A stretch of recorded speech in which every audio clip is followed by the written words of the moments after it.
Pour le lexique, là, on a un peu plus de parti pris que nous allons discuter avec vous. Je vais vous montrer et puis on en parlera. Donc là, l'objectif, c'est apprendre comment se repérer sur un plan. Et on passe par une phase d'observation très courte. Donc l'apprenant écoute. Le bus tourne à gauche. La voiture prend à gauche. Il tourne à droite. Il prend à droite. Et c'est le maximum que vous allez retrouver en termes d'observation où l'apprenant est passif, une ou deux activités.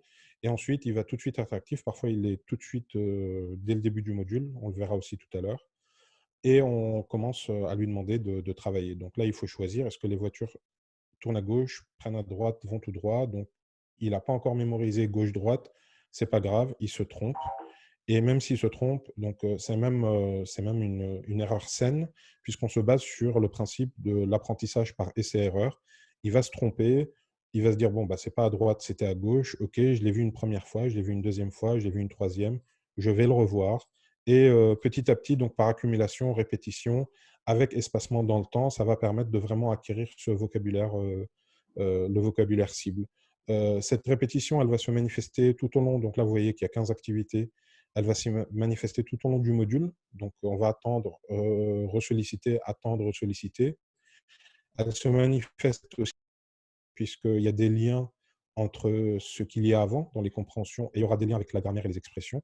Et il y a un troisième niveau de lien pour ces répétitions puisque ça va venir, ces modules-là, ils vont venir soit vous les faites faire par les apprenants pour préparer ce que vous allez faire en présentiel ou en classe virtuelle, soit vous les faites avec eux pour découvrir ensemble ce lexique en manuel numérique, soit vous faites comme d'habitude et vous leur donnez à faire ça en exercice, en renforcement pour consolider leur savoir.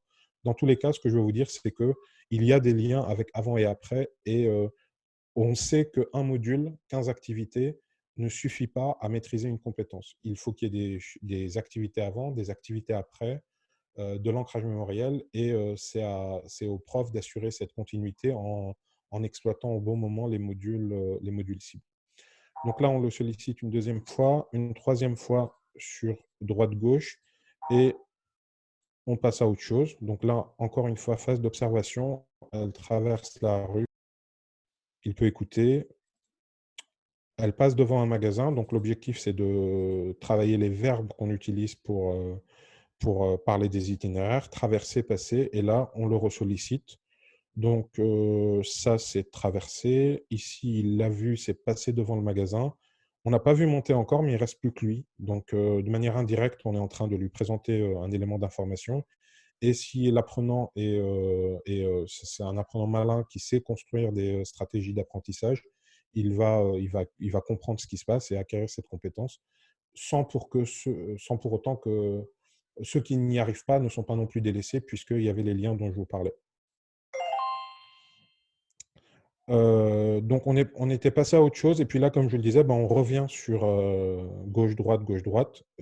Ça, on peut faire un zoom. On ne le voit pas très bien, mais l'objet, je vous laisserai découvrir en détail. Mais là, vous avez le point A ici, le point E ici. On demande à l'apprenant combien de fois il faut tourner à droite et combien de fois à gauche pour aller de A à E. Et donc, au lieu de passer systématiquement par des exercices structurants, on essaye de varier un peu et de faire des choses un peu plus ludiques de temps en temps, comme ici et comme tout à l'heure on l'a vu, mais tout en restant dans le serious game. Et là, il va devoir donc compter combien de fois à droite, combien de fois à gauche, valider. On refait la même activité encore une fois.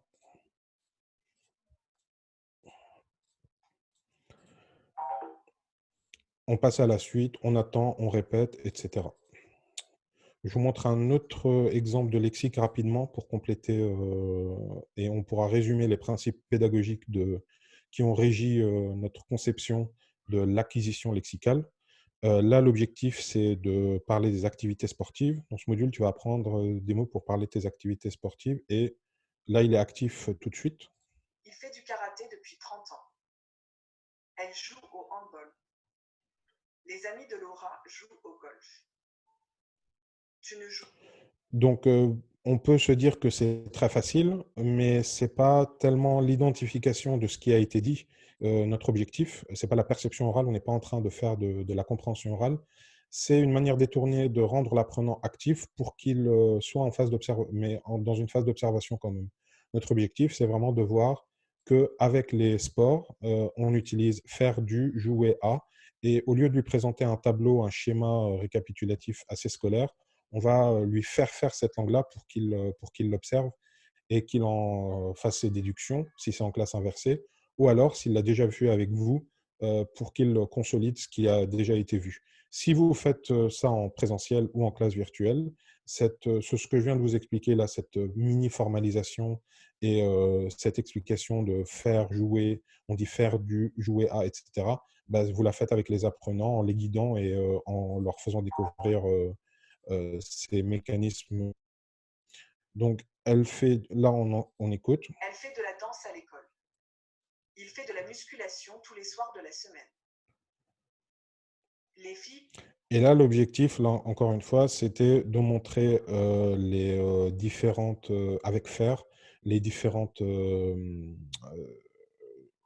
pardon, les différents partitifs qui peuvent suivre. Donc, de la, de L apostrophe, de la, de gymnastique, etc. Et encore une fois, au lieu de présenter ça de manière scolaire, on va demander à l'apprenant d'être actif et d'observer, que ce soit avec vous ou seul.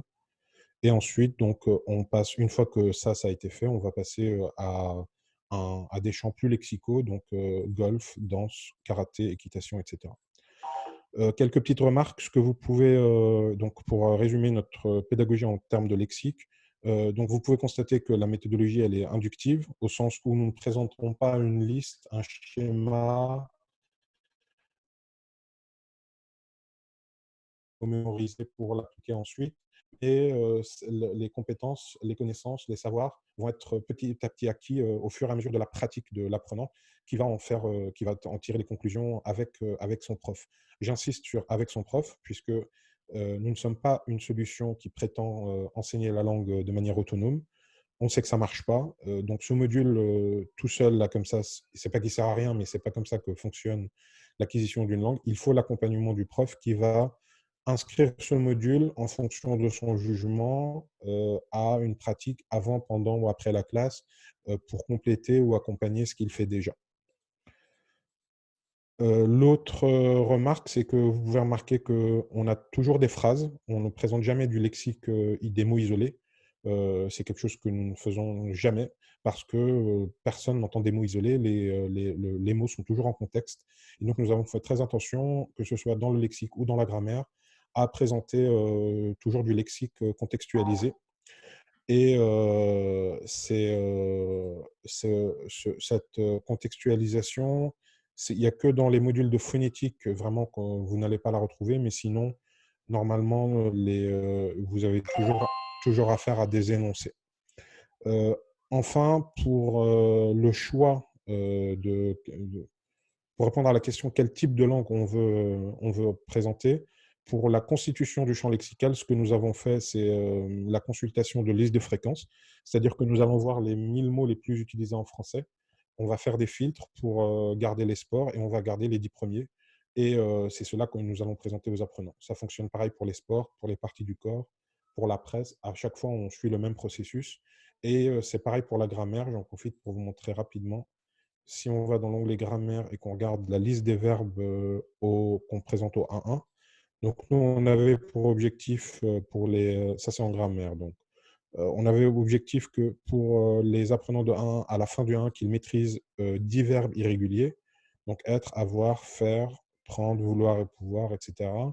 Pour choisir ces verbes, là encore, on a fait par élimination, on a gardé les 10 verbes irréguliers les plus utilisés en français et ce sont eux que nous avons présentés aux apprenants. Donc la langue que nous présentons est